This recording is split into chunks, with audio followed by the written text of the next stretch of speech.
Revitalizarea infrastructurii comunei Tomnatic. Un proiect în valoare de 5 milioane de euro, care include asfaltarea drumurilor, acceselor și pavarea trotuarelor.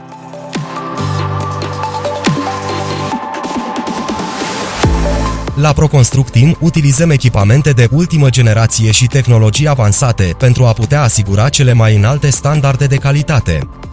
Procesul nostru începe cu o planificare detaliată și o pregătire meticuloasă a terenului.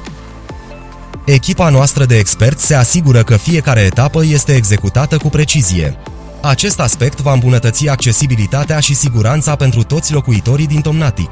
Prima fază a acestui proiect este deja în desfășurare.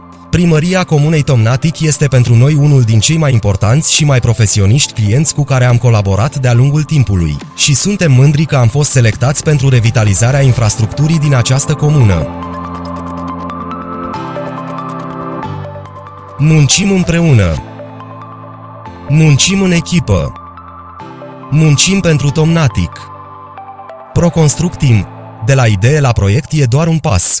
Împreună construim viitorul.